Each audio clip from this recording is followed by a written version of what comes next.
ગઈકાલે આપણે જોયું કે સૃષ્ટિની ઉત્પત્તિ, સ્થિતિ અને સંહારનું વર્ણન કઈ રીતે થાય છે એ આપણે જાણ્યું. હવે આજે આપણે જાણવાના છે આગળ. તો એના માટે મિત્રો, આપ આ ચેનલ પર નવા હો તો સૌ પ્રથમ આપ આ ચેનલ સાથે જોડાઈ રહો, એટલે કે સ્પિરિચ્યુઅલ વર્લ્ડ આધ્યાત્મિક ચેનલને સબસ્ક્રાઈબ કરી લો. સાથે સાથે બાજુવાળા બેલ આઇકનને પણ પ્રેસ કરી દો અને વિડીયો પસંદ આવે તો લાઈક, કમેન્ટ અને શેર કરવાનું બિલકુલ ના ભૂલતા. રાજા નિમિ અને નવયોગેશ્વરનો સંવાદ, આ વાત અત્યારના ચાલી રહી છે, આ કથા ચાલી રહી છે. તો એમાં રાજા નિમિ પ્રશ્ન પૂછે છે કે હે મહર્ષિ, ભગવાનની માયાને પાર કરવી તે લોકોને માટે બહુ કઠણ છે, જેમણે પોતાના મનને વશ કર્યું નથી. તેથી આપ એવો કોઈ સહેલો ઉપાય બતાવો જેથી સામાન્ય લોકો પણ અનાયાસે આ માયાને પાર કરી શકે. આનો ઉત્તર ચોથા યોગેશ્વર એટલે કે શ્રી પ્રબુદ્ધજી પ્રશ્નનો જવાબ આપે છે કે લોકો કામનાઓથી બંધાય અને અનેક પ્રકારના કર્મ એવું વિચારીને કરે છે કે એનાથી મારા દુઃખ દૂર થશે અને અમે સુખી થઈ જશું, પરંતુ પરિણામ વિપરીત જ આવે છે. આ પ્રમાણે જે સકામ કર્મમાં ફસાયેલા લોકો છે તેમના તે કર્મોના વિપરીત પરિણામને જોઈ અને વિચાર કુશળ પુરુષે તે સકામ કર્મોથી નિવૃત્ત થઈ જવું જોઈએ. ધન સદા પીડાદાયી છે અને દુઃખોથી જોડાયેલું છે, તેને પ્રાપ્ત કરવામાં મુશ્કેલી જ છે અને મળી પણ જાય તો ક્યારેક પોતાના મૃત્યુનું કારણ બની જાય છે. આ જ પ્રમાણે ઘર, પુત્ર, સંબંધીઓ, પશુ, ધન વગેરે પણ અનિત્ય અને નાશવાન છે. આવા નાશવાન પદાર્થોથી શાશ્વત શાંતિ કઈ રીતે મળી શકે? આ જ પ્રમાણે આ બધા સકામ કર્મના સંપાદન દ્વારા પ્રાપ્ત કરેલું સ્વર્ગ વગેરે પણ અનિત્ય અને નાશવાન છે એવું નક્કી જાણો, કેમ કે ત્યાં પણ પરસ્પર સ્પર્ધાની ભાવના અને ઈર્ષા દ્વેષનો ભાવ રહે છે. જેમ કે અહીંના રાજાઓ પર અન્ય રાજા પ્રત્યે હરીફાઈ કરવાની ધૂન સવાર થઈ જાય છે, તેથી આ પ્રકારના રાગ દ્વેષના વાતાવરણમાં સુખ શાંતિ કઈ રીતે મળી શકે? તેથી સર્વોત્તમ કલ્યાણની પ્રાપ્તિ માટે જિજ્ઞાસુએ એવા ગુરુનું શરણ લેવું જોઈએ કે જે શબ્દ બ્રહ્મ અને પરબ્રહ્મમાં નિષ્ણાંત હોય તથા પરબ્રહ્મ પરમાત્મામાં જ જેણે શાંતિનો આશ્રય લીધો હોય. તે ગુરુદેવને પોતાના પ્રિય આત્મા અને ઈષ્ટદેવ જ માનવા, તેમની પાસે રહી અને ભાગવત ધર્મનો ઉપદેશ ગ્રહણ કરવો, પોતાની પ્રત્યેક ક્રિયા દ્વારા તેમની નિષ્કપટ ભાવે અને સરળ બુદ્ધિ દ્વારા સેવા કરવી જોઈએ.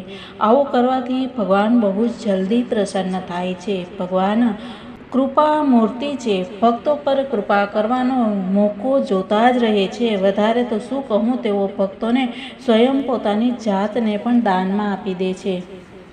સર્વપ્રથમ બધી જગાએ મનથી પૂર્ણપણે અનાસક્ત થઈ જાય, સાધુ સંતોમાં તથા ભક્તો પ્રતિ પ્રેમ રાખે, યથાયોગ્ય રીતે સામાન્ય પ્રાણીઓના પ્રતિ દયા, સમાન ભાવવાળા સાથે મિત્રતા અને વડીલો પ્રત્યે વિનમ્રતા કરતા શીખવું જરૂરી છે. સર્વપ્રથમ અંદરની શુદ્ધિ, સ્વધર્મના આચરણરૂપી તપ, સહિષ્ણુતા, ભગવત સ્વરૂપનું મનન, સત્શાસ્ત્રોનો સ્વાધ્યાય અને નામ જપ, સરળતા, બ્રહ્મચર્ય, અહિંસા, કોઈના પણ પ્રત્યે દ્રોહ ન કરવો, ઠંડી ગરમી, સુખ દુઃખ વગેરે દ્વંદ્વોમાં હર્ષ અને શોક ન કરવો.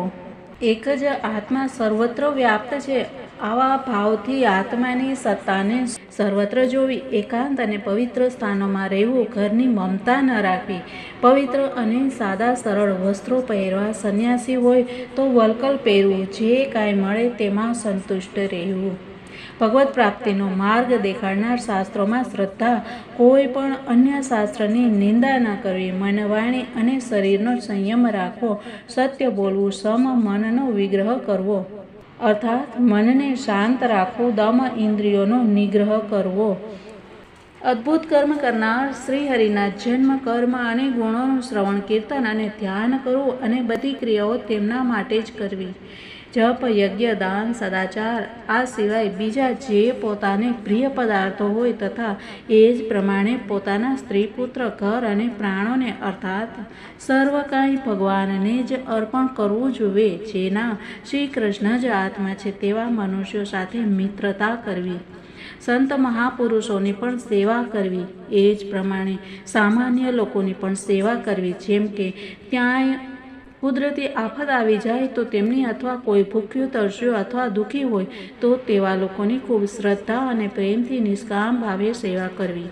ભગવાનના પરમ પવિત્ર યશના સંબંધમાં જ એકબીજા સાથે વાતચીત કરવી અને આ પ્રમાણે સાધકોએ ભેગા મળી પરસ્પર પ્રેમ રાખવો, પ્રસન્ન રહેવું તથા પ્રપંચ એટલે કે છળ કપટથી દૂર રહેવું જોઈએ. આપસમાં જ આધ્યાત્મિક શાંતિનો અનુભવ કરવો જોઈએ. રાજન, શ્રી કૃષ્ણ પાપોના સમૂહોને એક ક્ષણમાં ભસ્મ કરી દે છે, તેથી સતત તેમનું જ સ્મરણ કરવું અને એકબીજાને સ્મરણ કરાવવું. આ પ્રકારની સાધના ભક્તિનું અનુષ્ઠાન કરતાં કરતાં પ્રેમ ભક્તિનો ઉદય થઈ જાય છે.